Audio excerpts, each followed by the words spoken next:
buenas noches, amigas, amigos, enemigos, adversarios. Buenas noches a todos. Aquí todos son bienvenidos para hablar de buena fe. Bueno, casi todos. A Felipe Calderón no lo recibiríamos, tampoco a Carlos Salinas de Gortari, a algunos gobernadores, pero muy poquita gente. Aquí no es un obstáculo pensar diferente. Bienvenida, Estefanía, a este segundo especial sobre raps. Buenas noches, Gibran. Bienvenido, Danger. Gracias, Gibran. Vamos a seguir con el tema con el que acabamos el pasado, que es la violencia contra las mujeres y la lucha feminista. Si les parece, vamos a ver ahora 3 entregas sobre este tema, 3 raps que hizo Danger y después seguimos con el tema en general.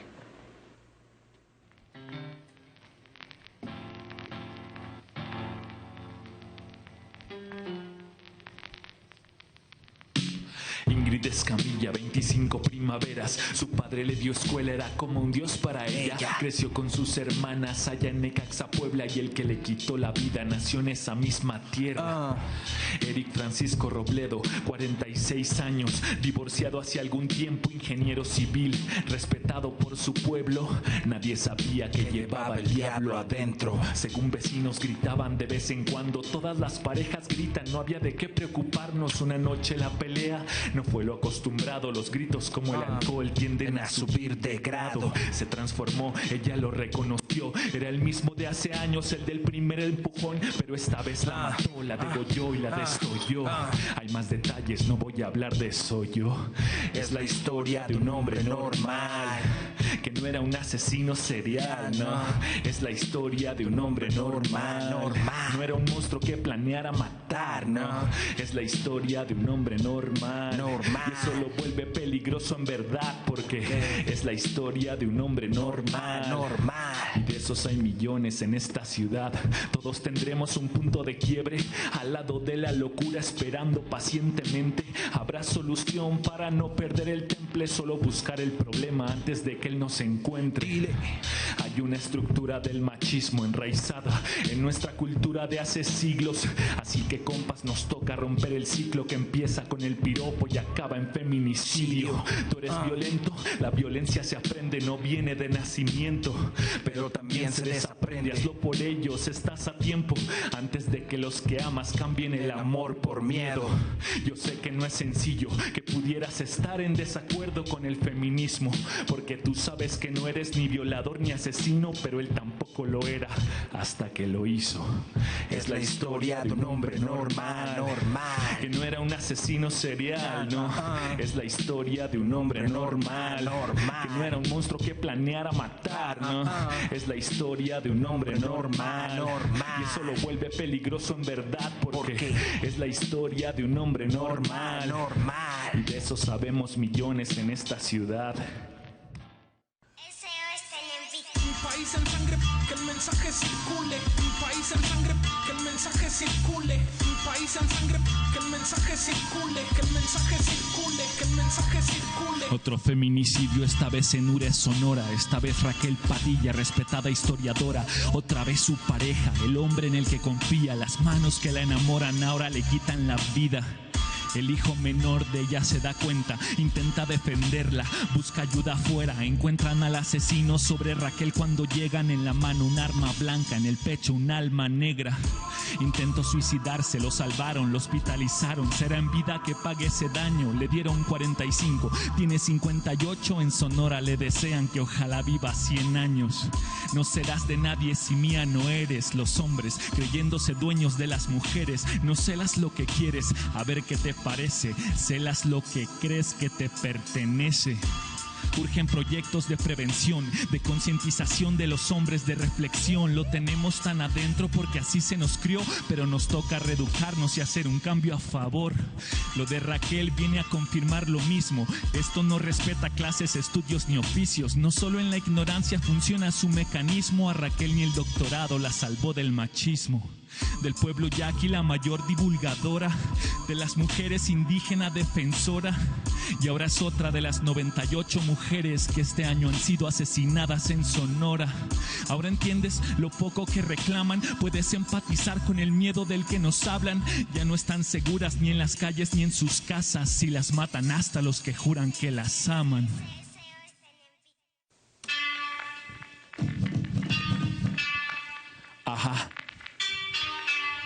S.O.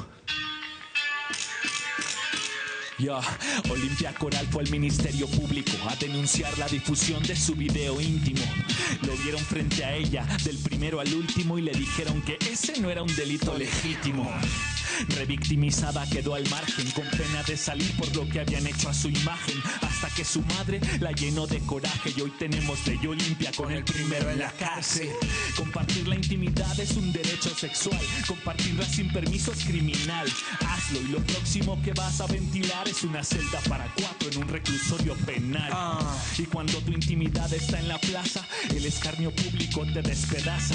Otra chica se suicida, la presión la rebasa, el que la colgó en las redes también la colgó en su casa. Tener sexo digital libremente es un derecho sexual inherente. Pero recibir un pack y compartirlo con más gente ya te hace una basura, ahora te hace un delincuente. Tener sexo digital libremente es un derecho sexual inherente. Pero recibir un pack y compartirlo con más gente ya te hace una basura, ahora te hace un delincuente. Esta ley protege lo privado, podrían pasar hasta 6 años en el tambo. Faltan estados, pero sigue avanzando. Ahora sí que el miedo está cambiando de bando. Entre tanto chantaje y tanta furia, tanta amenaza y tanta envidia, tanta basura que no reciclan. Ahora la ley Olimpia. Cuando un video sexual se asoma, la gente no perdona, le pasó por calentona, pero confió en otra persona. No hay que culpar al que confía, hay que culpar al que traiciona. No es para que dejes de hacerlo, el sexo digital no es ni malo ni feo, pero por las dudas según veo, cuando mandes una foto adjúntale este video. Tener sexo digital libremente es un derecho sexual inherente. Pero recibir un pack y compartirlo con más gente ya te hace una basura, ahora te hace un delincuente. Tener sexo digital libremente es un derecho sexual inherente. Pero recibir un pack y compartirlo con más gente ya te hace una basura, ahora te hace un delincuente. Es muy importante hacer pedagogía pública del feminismo y del movimiento feminista. Decías, Danger, que a veces hablamos con términos que a la mayoría de los hombres les resultan incomprensibles. Sí, yo lo veo mucho con mis compas. A pesar de estar acá en el DF y tener otros círculos nuevos, sigo teniendo mucho contacto con mi gente del barrio y ellos no entienden, por ejemplo, las cosas que se dijeron en este programa, muchas de las que se dijeron, porque estamos usando muchas, ¿qué será? Un lenguaje un poquito avanzado, técnico, académico. Patriarcado, sistema político. Terminologías complicadas, ajá, y por eso creo que es importante esta pedagogía pública de decir, de saber llevar el mensaje. Parte creo que de saber llevar el mensaje es saber a quién quieres dirigírselo, pues, ¿no? Sí, por eso ya las piezas de buena fe las toman sin dar crédito. Ciro Gómez Leiva, ahí se le fue. Creo que no fue de mala fe, quién sabe. Pero los ha tomado Al Jazeera, los han tomado periódicos populares.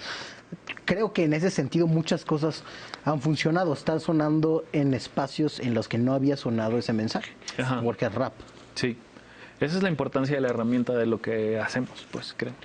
Estefanía, todos los hombres deberíamos considerarnos y analizarnos como violadores o asesinos potenciales, como un poco como decía Danger en el primero de estos raps. Sí, y eso me parece de las cosas más rescatables del primer rap, que es el de Ingrid Escamilla, porque me recuerda un poco al asesino de Catepec, ¿no? Que era el monstruo de Catepec. El monstruo de Catepec. Entonces, la gente que asesina de esa forma es monstruo, ¿no? Está enfermo, es serial, como tú lo decías. Las drogas. O las drogas, o el alcohol, que por supuesto el alcohol sí juega un factor muy importante, que también lo mencionabas, para exacerbar la violencia en el hogar. Pero es verdad que justo el sistema que hace a los hombres impunes hace que cualquiera sea un violador en potencia, o sea un asesino en potencia, o sea un criminal en potencia, o sea todas estas cosas. Porque estructuralmente tiene la posibilidad de hacerlo. Porque puede. Y no solo lo digo yo, ni estamos diciendo que el patriarcado se los permite, sino porque las cifras no lo dicen. ¿Cuál es la estadística de impunidad? Solo 1% de los crímenes sexuales se investigan. Increíble. 1%. Es muy complicado. Sí. Y feminicidios, estamos viendo ahí, hay un mapa muy complejo, todavía no tenemos un número muy claro. Pero de los delitos, de las denuncias de crimen sexual, 1%.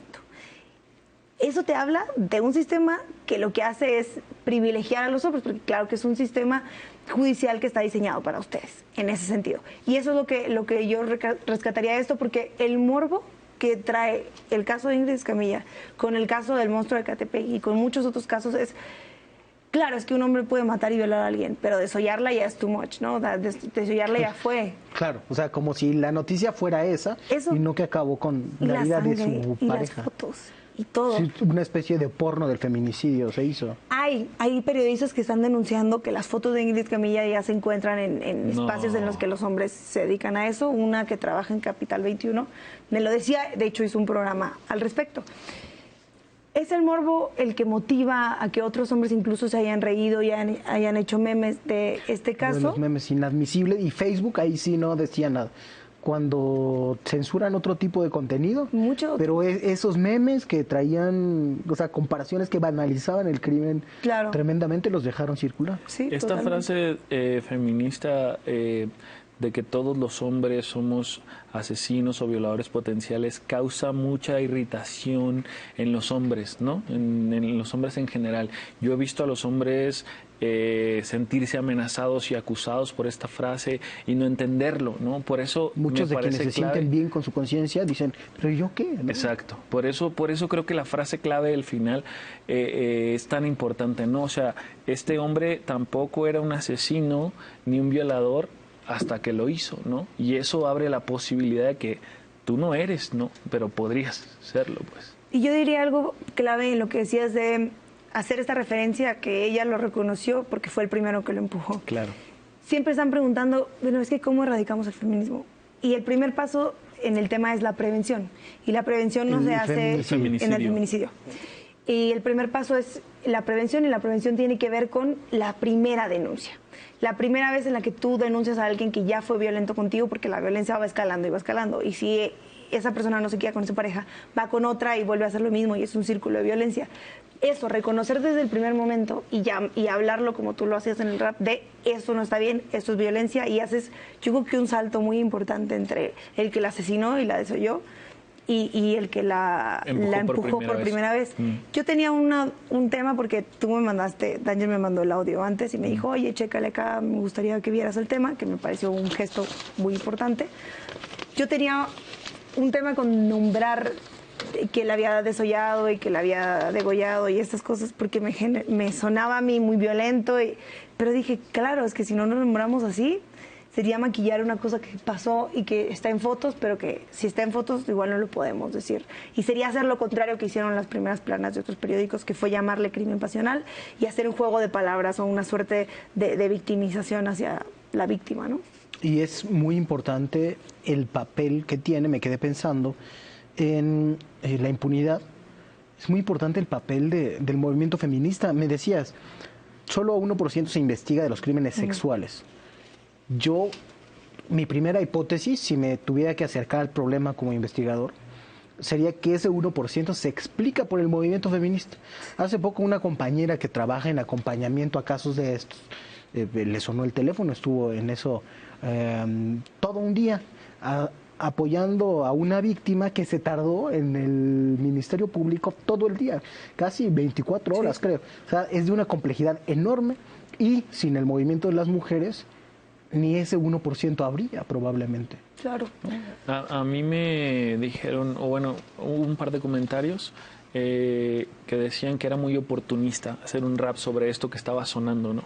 Y yo me puse a reflexionar y creo que debería ser importante que todo el mundo fuera un oportunista y aprovechar ese oportunismo, y que todo el mundo hable de eso, y que la derecha, que nunca hablaba de eso, ahora hable de eso, y que, o sea, a mí me parece genial que se ponga en el imaginario público, ¿no? Y que esté el tema en todos lados. Es lo que yo creo. ¿Tú qué crees sobre eso? Yo creo que se tiene que decir y se tiene que aprovechar todas las plataformas para decirlo. Justo el problema mayor es invisibilizarlo, no hablarlo, no decirlo, y no hacerlo por miedo a que te juzguen por oportunista. Pues me parece que quien te lo dijo lo hizo sin reflexionar lo que hay detrás de la importancia de mencionar estas cosas, porque lo que no se nombra no existe. Si no hablas de eso, no... Yo creo que también hay que mencionar el oportunismo, porque no es lo mismo que Danger mencione o que se sume a una causa, digamos, contra un sistema. contra el sistema dominante, que se trepe a eso siendo un hombre, hablar de feminismo. Eso no es lo mismo a que lo haga Margarita Zavala, Mariana Gómez del Campo, la derecha, que aprovecha esto para hacer algo que Gramsci llamaba revoluciones pasivas. En este caso diría cambios pasivos. Entonces, la derecha toma el tema del feminicidio, pero derechos sexuales y reproductivos, a eso ya no te metas, ¿no? Claro. Entonces, sí, combatamos todos el feminicidio, pero no dicen o no pugnan por una mayor liberación de las mujeres. Entonces, yo creo que también hay que nombrarlo. Sí, claro que es oportunismo y también es darle un juego mucho mayor al patriarcado en ese sentido y siendo aliada desde un lugar muy cómodo, pero que el feminismo ya te permite hablarlo desde ahí. Sin embargo, yo creo que un poco lo que hace Danger en este espacio es hablar del feminicidio tal cual, que es lo que no se le niega a las mujeres que no están a favor del derecho a decir, tú puedes hablar del feminicidio, está bien, pero no desde un espacio, desde el feminismo en el que tú acomodas el feminismo a tu manera, porque justo es entender una violencia, pero no hacerte cargo del resto de las violencias. Yo quería hacer un vínculo entre el último rap y el primero, y es lo que decían, que hablabas del sistema judicial, que no está diseñado para las mujeres. ¿Te parece si lo seguimos hablando después de un corte? Vamos a ir a un corte, regresamos. Usted no nos abandone, por favor, estamos conversando de buena fe.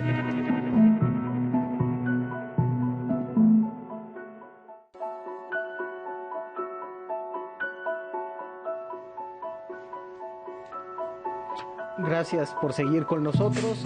Estefanía, nos comentabas que hay un vínculo posible que querías hacer entre el primero y el último de los raps sobre violencias contra las mujeres. El primero y el último atravesando como por el en medio, justo porque creo que si los hubiéramos acomodado en un orden un poco distinto, poniendo el último al principio, hubiera quedado justo la línea de la persecución y de cómo las mujeres abordamos el tema, o las feministas abordamos el tema de la violencia de género, ¿no? Pasando del asesinato en el hogar y la violencia hasta la búsqueda de un sistema judicial que nombre este tipo de violencias y que castigue, entre comillas. El tema de que la justicia no esté contemplando a las mujeres y que no esté hecho para las mujeres te lleva al movimiento feminista a un lugar mucho más punitivo, que termina dando sentencias por compartir fotos de hasta 6 años, que es lo que mencionabas al final. Yo no sé, Gibran, en particular, lo voy a decir personalmente y también lo comparten otras compañeras, si la visión punitivista de las cosas es la solución. Y si caminar a un espacio punitivista es lo que va a resolver el problema. A mí me tocó estar en la marcha de Raquel, que es el rap en medio, me tocó estar en Hermosillo, y esas marchas, en México, las marchas feministas desembocan en el Zócalo.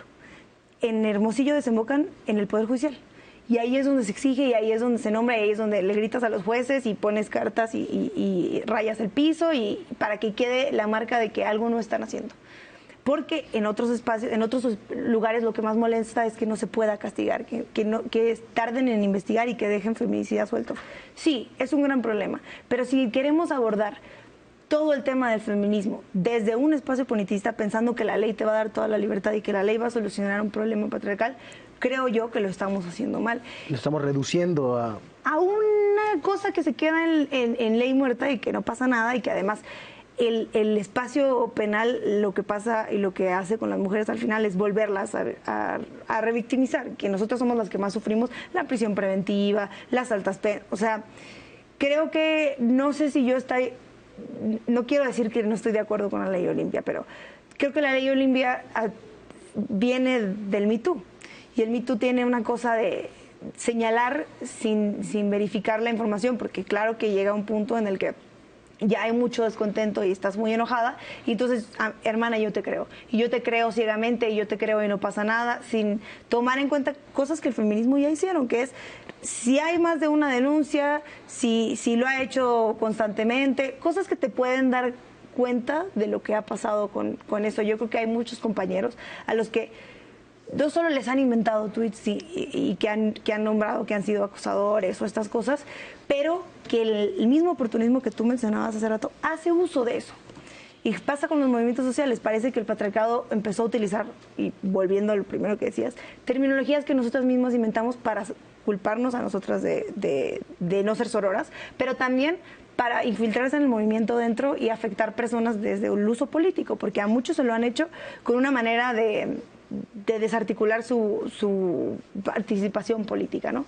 Yo diría que juntando estos 3 raps, haces mención muy clara de cómo funciona la violencia desde el hogar y cómo se puede o cómo se intenta componer desde un espacio mucho más jurídico, ¿no? O más legal, que es a lo que queremos llegar en muchos espacios, pero que creo yo no es suficiente. Muy bien. Vamos a ir ahora con otros 2 raps.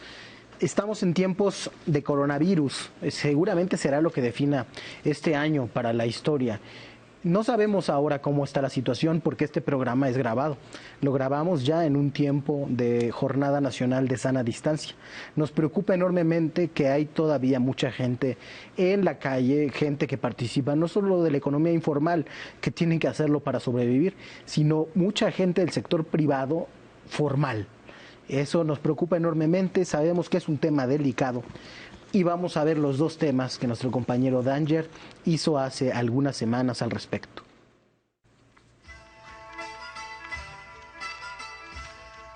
Son tiempos raros. Hay que ser solidarios y empáticos con los demás, ¿eh?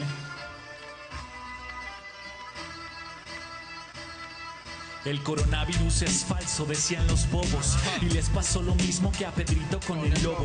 Se volvió pandemia después de todo, y ahora es como el aire porque está por todo el globo. En Europa no lo tomaron en serio, no es de gravedad, los italianos dijeron. No es de gravedad, los españoles siguieron, y ahora todo suspendido, gravedad cero.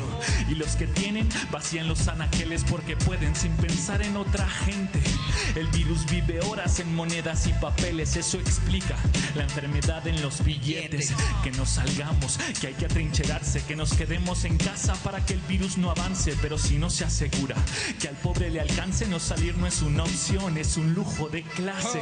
En mi país pedir que todo se frene es pedir más sacrificio para el que menos tiene. El virus va a matar al 3% del que enferme, pero nadie sobrevive a no comer. Créeme. En mi país pedir que todo se frene es pedir más sacrificio para el que menos tiene.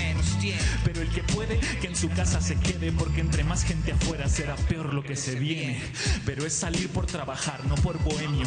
No es tiempo de fiesta, hay que tener criterio. En Italia creman gente, no cabe en los cementerios. Deja de tomar en bares y empieza a tomarlo en serio. Se sabe que la mayor amenaza es para adultos mayores y el virus los alcanza. Tus padres por ti harían cualquier cosa y tú sales de fiesta y luego vas a su casa. Yo desde casa puedo adelantar trabajo. Otros ni ocupan, otros lo hacen a destajo. Pero el que vive al día, ¿qué carajo? Esta pandemia es un foul, pega en la parte de abajo. Hay quien critica al que no guarda refugio, no empatiza, el hambre no lo toca. Es pobre porque quiere, dice desde el privilegio. Aquí sí es necesario un tapabocas. En mi país pedir que todo se frene es pedir más sacrificio para el que menos tiene. El virus va a matar al 3% del que enferme, pero nadie sobrevive a no comer. Créeme. En mi país pedir que todo se frene es pedir más sacrificio para el que menos tiene. Pero el que puede, que en su casa se quede, porque entre más gente afuera será peor lo que se viene.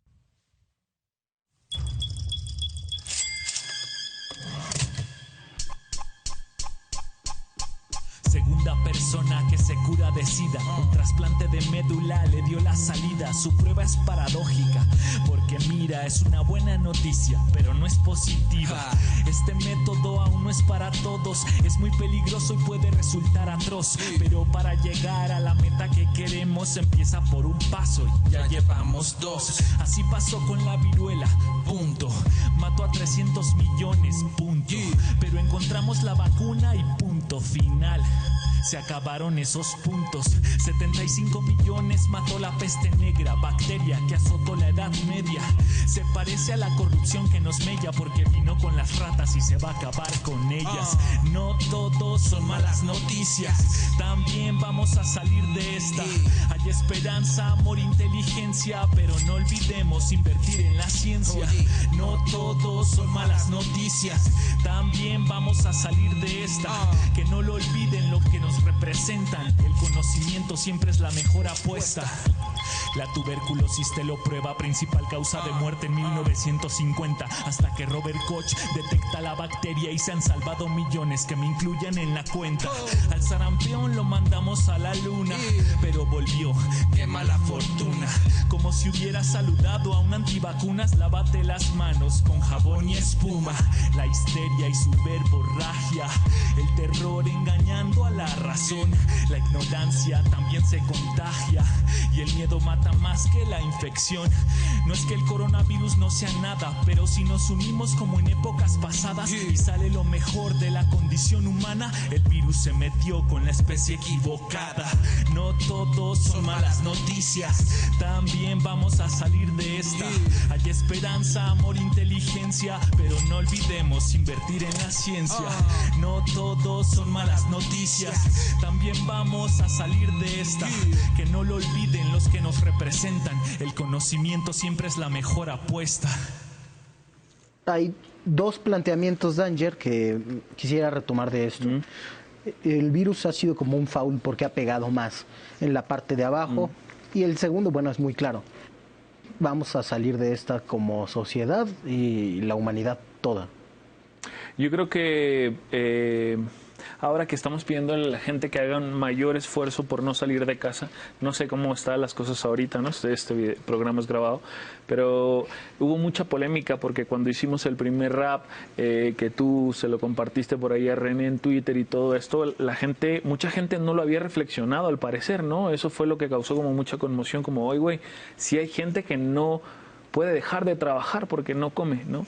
Y ahora yo le estoy pidiendo a la gente que haga un sobreesfuerzo y se quede en su casa, y es porque estamos en una distinta fase en nuestro país, ¿no? Creo que esa era como un poquito la información que a la gente no le quedaba clara, porque decimos, hay que quedarse en su casa, y si no se puede, si es imposible, bueno, entonces hazlo con mucha responsabilidad, ¿no? Hacia la comunidad a la que perteneces, pues. Bueno, es muy importante quedarse en la casa y ser solidarios con los que no podrían parar para que puedan hacerlo. Vamos a ver ahora otros raps de otros temas, un bloquecito también, y regresamos a comentarlo.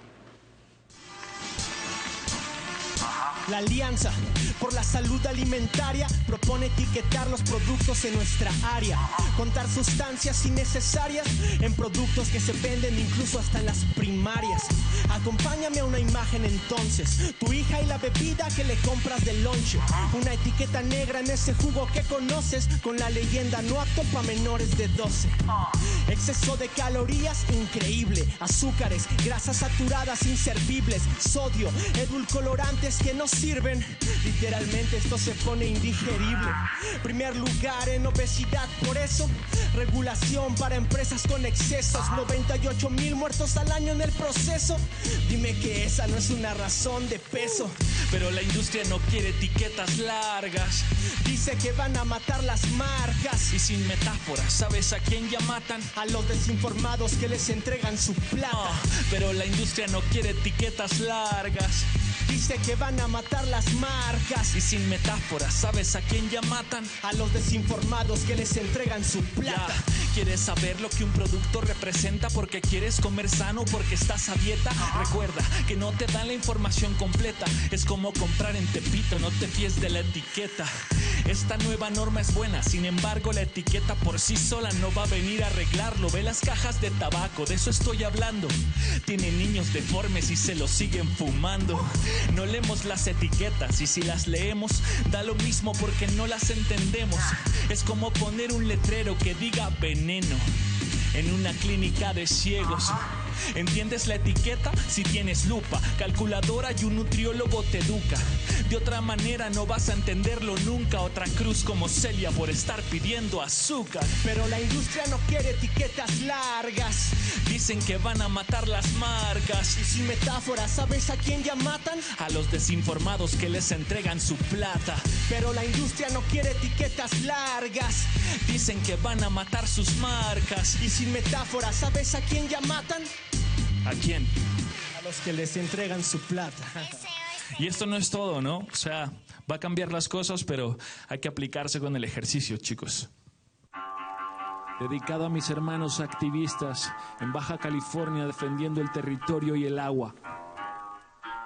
Constellation Brand en Mexicali congelado. El pueblo decidió por el líquido preciado. Había un sólido rechazo. Desde hace varios años se evaporó el proyecto. Les toca cambiar de estado. El presidente lo ha cerrado consultando. Pero el mérito es del pueblo organizado que enfrentó a un pez gordo. Lo tiene pescado y ahora nada por encima de los derechos humanos. Para los agricultores será ofensa. No hay agua para sembrar, pero sí para una empresa. Si la cosecha no hay despensa y cerveza sin comida, me suena adolescencia. Dicen que el agua en Mexicali estaba en veda, pero el gobierno local, según las apariencias, dio luz verde a la empresa. La justicia llegó tarde, quizá tráfico de influencias. Era una vez una empresa con dinero que obtuvo los permisos locales del gobierno. Los federales los estaba consiguiendo, pero olvidó el importante, el permiso del pueblo. Era una vez una empresa con dinero que obtuvo los permisos locales del gobierno. Los federales los estaba consiguiendo, lo que no era negociable era el permiso del pueblo. Estos proyectos solo resultan fructíferos para los dueños, para el resto son mortíferos. Parecía que al gobierno le dieron somníferos. Estoy feroz porque explotan nuestros mantos acuíferos. 4 de agua para 1 litro de cerveza en un desierto sin grandes reservas. Si a la inversión responsable y honesta, esta no se preocupa, no es su naturaleza. Sabemos que hay gobiernos que mienten, hablando maravillas del que invierte. Creen que el dinero va a saciar la sed de la gente solo porque ellos han tomado billetes.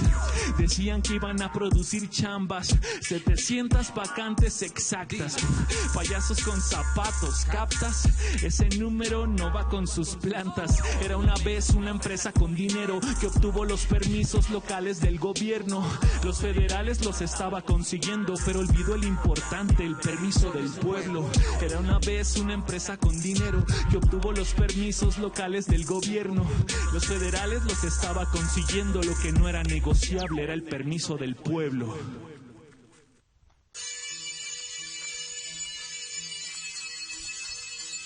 Ya se aprueba en las cámaras, ley que protege nuestro maíz nativo, porque parece que hay empresas de transgénicos que aparecen y a lo Edison patentan lo que no les pertenece. Pero vamos por pasos, no te emociones. El maíz nativo es el que crece en las regiones. El híbrido selecciona, mezcla los mejores como en una caja fuerte buscando combinaciones. El transgénico es tecnología avanzada, semillas genéticamente modificadas. Así los insectos no se comen sus plantas. El éxodo hebreo, se acabaron las plagas. Por eso producen más y más barato. El campesino no compite, lo terminan comprando. Y si siguen avanzando, todo será de Monsanto. Jugar a ser Dios te hace parecer el diablo. El cacahuacintle pa'l pozole, azul pa' la tortilla, negro pa'l pinole, blanco pa'l esquite, pinto pa'l desquite. Y si me permite, con cualquiera le hago un mole. El cacahuacintle pa'l pozole, azul pa' la tortilla, morado pa'l atole. El maíz nativo ya está siendo protegido y al que no le haga sentido que se pinte de colores. Los transgénicos en México no van, los híbridos sí, eso no va a cambiar. Así que es mentira que la tortilla subirá, bueno, no de precio, pero sí de calidad. Se va a impulsar al campesino, dice el pleno, políticas públicas, sembrar más terrenos, producir más desde luego, para ser como él se ve y cada vez importar menos. Cada que muere una raza de maíz, muere un ecosistema, una receta, una raíz. No apreciar nuestros colores vuelve a la tierra gris, y eso es lo que más horca este desgranado país.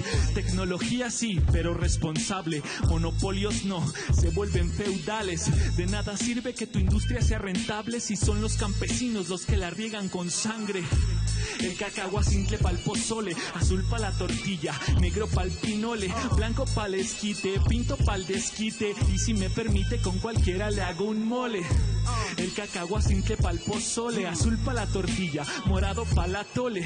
El maíz nativo ya está siendo protegido y al que no le haga sentido que se pinte de colores.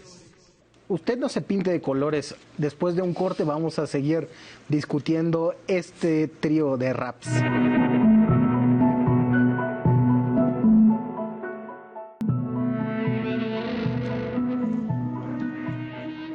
Gracias por continuar con nosotros.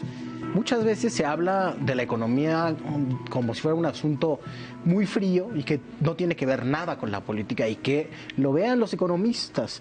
Y entonces se habla de la inversión, si ha disminuido, se habla solamente en términos de porcentajes. Hemos hablado aquí de economía también en esos términos, pero hay una parte muy importante de la política en la economía. O sea, tiene que ver con personas de carne y hueso que, en el caso del etiquetado, se oponen para no perder negocios millonarios y chantajean al gobierno, le dicen, tú síguele por ahí y yo no voy a invertir. Mantendremos o profundizaremos la crisis económica. Es lo que se dijo también en el caso de Constellation Brands, diciendo, ahora con lo del coronavirus habrá crisis y no se quiere que haya esos empleos porque el gobierno es retrógrado. Bueno, fue la gente la que votó en una consulta que el sector empresarial llamó incluso a desconocer. Hay quien llamó a derrocar al presidente por eso mismo.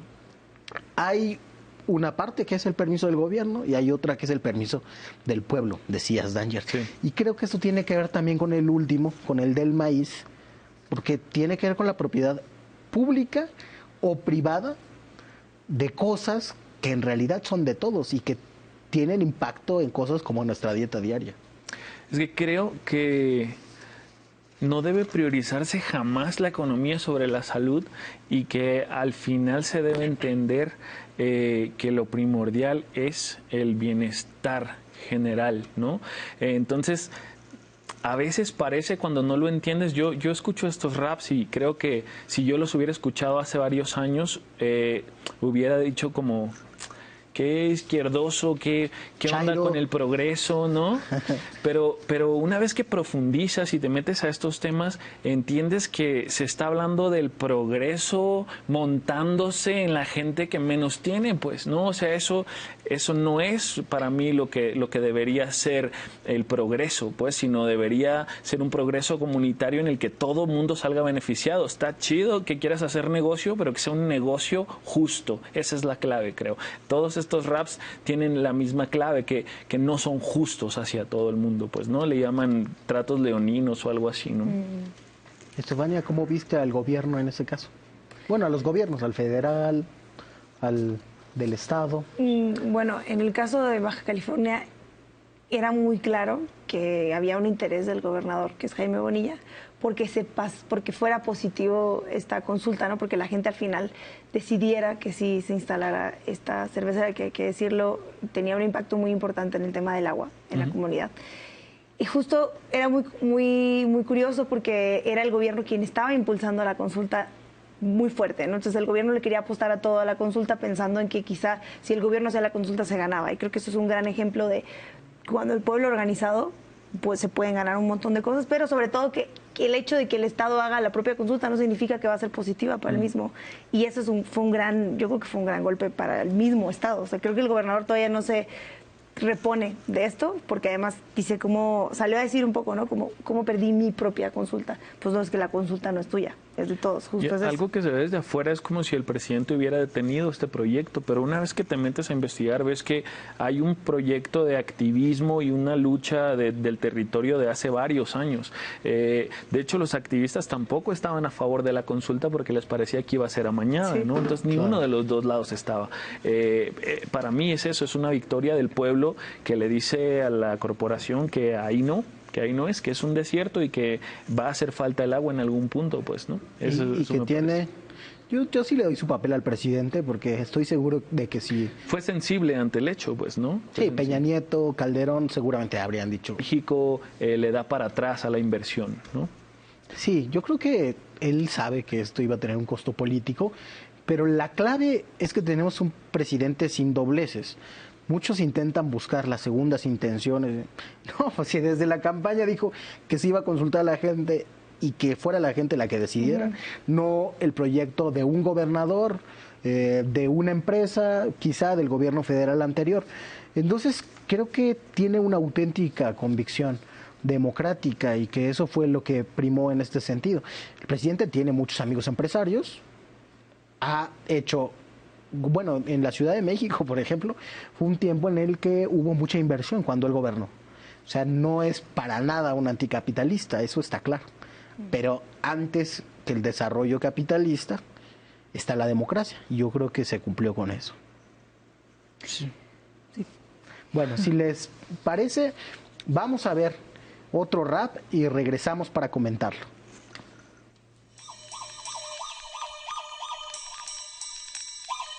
El INEGI censa por primera vez en 2020 a los mexicanos afrodescendientes. ¿Qué es afrodescendiente? Se pregunta la gente. Dame ese ritmo, deja que yo se los cuente. Hay 3 raíces en la tierra del maíz: la indígena, la mestiza y la tercera raíz, la africana, que llegó esclavizada, se liberó y luchó para formar este país. ¿Sabías tú que Morelos era negro, igual que el presidente Vicente Guerrero? No, porque en la escuela no te lo dijeron. Porque han blanqueado la historia, borraron a los negros, en serio. Lo blanquearon todo, claro, el clero también ha usado cloro. ¿No me crees? Esta pregunta es oro. ¿Por qué Jesús es blanco en una tierra de moros? Reconocimiento al pueblo negro, que su historia entre los libros de texto. Que se reconozcan sus derechos, que su orgullo se convierta en nuestro. Reconocimiento al pueblo negro, que su historia entre los libros de texto. Que se reconozcan sus derechos, que su orgullo se convierta en nuestro. ¿Por qué es tan importante este factor? Porque todo el tiempo los paran en migración. ¿Y tú de dónde eres? Pues de México, señor. En México no hay negros, deportado al Salvador. Urge programa para concientizar al policía, migración, al militar. ¿Desde cuándo hay negros por acá? Desde hace 500 años, antes de que existiera México como tal. Según el INEGI, México es racista. Y entre más moreno es más difícil la movida. Imagina que en este país tu cantidad de melanina determina tu calidad de vida. Pero ¿qué te pasa? México no es racista, todo mundo se abraza. Mi casa es tu casa, pero mija, si se casa, que sea con un güerito pa' que mejore la raza. Reconocimiento al pueblo negro, que su historia entre a los libros de texto. Que se reconozcan sus derechos, que su orgullo se convierta en nuestro. Reconocimiento al pueblo negro, que su historia ingrese a los museos. Que se reconozcan sus derechos, que su orgullo se convierta en nuestro. Es un tema muy importante y que no se ha discutido en este país sino hasta los últimos tiempos. Quizá con lo del INEGI, pero también con otra serie de cosas que hemos visto en diferentes espacios públicos. Después de la Revolución Mexicana, México se concibió a sí mismo, por causa de sus ideólogos, como un país mestizo. Se hizo una ideología de la mexicanidad, donde éramos todos ya una mezcla más o menos uniforme con sus cosas, pero sobre todo las personas de ciudad, mestizos todos. Esto, por mucho tiempo, aunque hubo un grado de justicia social después del triunfo de la Revolución y de algunos gobiernos como el del general Lázaro Cárdenas, invisibilizó las diferencias, pero hubo siempre un sistema de jerarquía estética. Decías, Danger, mejorar la raza. Claro que eso era un problema en muchas familias, casarse con un indio, ¿no? El sistema de castas, ¿no? Sí, ahí...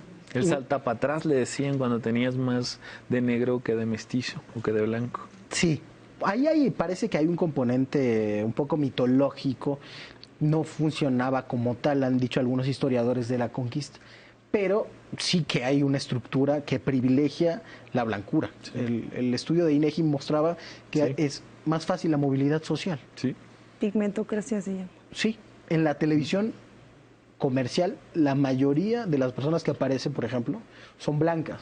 En un país donde hay una mayor parte de personas morenas. Los gobernadores en el sur de México, a mí fue lo primero cuando empecé a viajar por la música, veía los carteles y decía yo, pero ¿cómo si estoy en Oaxaca, si estoy en Chiapas, cómo puede ser que los gobernadores sean güeritos y de ojos de color? Pues no representan a la comunidad, según yo, ¿no? Eso fue algo que me llamó la atención, pues, ¿no? Sí, los gobernadores de todos lados, los legisladores.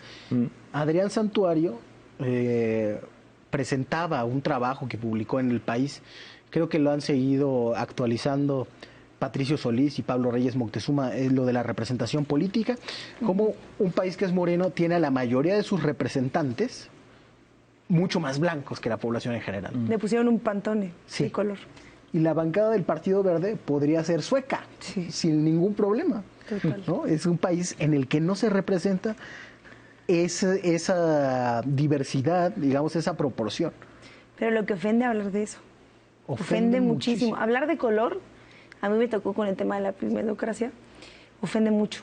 Y la gente se enoja muchísimo porque es uno, visibilizar que México es un país racista, pero no.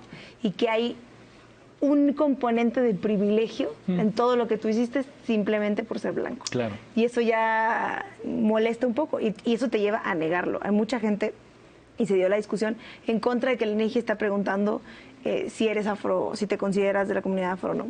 Hay molestia real. Hay gente que se enojó porque les preguntaron si se consideraban afro. ¿Qué no me ves? ¿No? Monterrey, ¿no? Principalmente. Pero, Bueno, sí hubo denuncias que salieron Sí. particularmente de ahí. Algunos gobernadores que públicamente hicieron la encuesta del INEGI, cuando les preguntaban que si se consideran afrodescendientes, decían, ¿pero cómo? ¿Qué es eso? ¿No? Eso nos dice que México no reconoce y no entiende que tenemos esta tercera raíz afro. Todo lo que lucharon, el primer pueblo libre fue negro en realidad, ¿no? De los llamados cimarrones, que eran los afros que se rebelaban y ayudaron a libertar a México. Entonces es importante que hablemos de eso y que lo tengamos bien claro y que sea parte de nuestra historia, ¿no? Tuvimos libertadores negros, ¿Sí? no solo Morelos, ¿no? Supongo que Vicente ¿cómo decías, Guerrero, Vicente Guerrero? ¿Sí? otros protagonistas de nuestra historia. Se dice que la abuela de Zapata, hay una discusión ahí académica, era afro. Sí, seguramente hay muchas personas que tenemos esa raíz incorporada en nuestra genética. Claro. Muchas más de las que pensamos. Y si no, está en todos lados, en la comida, en el baile, en la música, toda nuestra cultura, pues. El son jarocho es negro. Totalmente, sí. La pancita, el menudo, también No es sabía. de la cultura afro y así otras cosas más. Creo que toca mucho cuando hablas de Jesucristo, creo que eso puede tocar la sensibilidad de muchos. Sí, sí, sí. Porque estamos acostumbrados a venerar a un otro diferente que siempre se ve europeo. Yo les platico que cuando estábamos viendo la imagen de Buena Fe, lo que aparecían de fondo eran como intelectuales, estatuas de la Roma antigua, de la Grecia antigua. Y yo pensaba, yo no me veo ahí, no me parezco a esos, para nada. O sea, hay que visibilizarnos en todos los espacios con nuestros rasgos distintos. Entonces pedí que me pongan a un Altamirano, que me pongan a un Nezahualcóyotl. Y Altamirano era chontal, pero vemos las estatuas que hay de Altamirano y está hecho a la estética de la blancura. El Altamirano que tenemos ahí en la estatua no se parece a Altamirano, Se parece porque a era Ángel. ponerlo, se parece a Ángel, creo. sí. Era ponerlo demasiado feo en la idea de quien hizo la escultura, seguramente. Claro. Porque los rasgos indígenas son castigados. A mí una cosa, yo he cedido en una, al estar aquí y en otros espacios de televisión, que El me bigote. molestaban mucho. El bigote. Sí. Pues, me sale de dos lados y ralo, y así es. No, es que a ti no te sale bigote. No, sí, me sale este Claro. bigote indígena. Claro. Pero ese está castigado estéticamente, y en cambio, tener la cara llena de pelos como Danger es premiado Sí, estéticamente, sí, sí, sí. ¿no? Los hombres barbones y quién sabe qué. Y ahí, eso también es parte de la estructura Es el estándar racializada. estética europea, ¿no? Sí, Sí. totalmente. Pero son cosas que no discutimos, Estefanía, porque cuando las discutimos, Sí, cuando las discutimos mucha gente se ofende. A mí me llamó la atención que decías que ya era una lucha que habías perdido, la del bigote. Porque además lo dices constante, bueno, ya entendí que no gusta y no lo voy a usar más. sí, bueno, no le gusta a algunas de las personas que trabajan conmigo, por ejemplo, también, y que lo hacen de buena onda. Pero pues, claramente una persona no puede ganar una batalla estética. Pues sí. Yo creo que no. Y creo que eso tiene una relación con lo que me preguntaban hace rato del bullying en redes. De lo que más me castigan en redes es eso. del físico. Tus características físicas. Sí. Claro. Es raro tener un indio en el espacio público, Claro. que además hable y discuta con los intelectuales blancos. Claro. Sí. La última vez me castigaron por hablar mal de Julio Frenk. ¿Quién es para hablar de Julio Frenk? Bueno, tiene unos argumentos, yo tengo otros, los pongo enfrente. Es un señor con doctorado en sociología, es médico, dicen una eminencia. Pero es porque es muy complicado escenificar la igualdad, no estamos acostumbrados. Sí. Y por qué es importante esto de dejarlo claro, es porque ahora no hay políticas públicas para los negros en México, ¿no? Y negro no es despectivo. Ellos se autodenominan así. No afro, ojo, otra cosa del INEGI que pregunta afrodescendiente, y afrodescendiente es el número 5 de los títulos con los que ellos se reconocen, ¿eh? Ellos se reconocen como negros, como primero.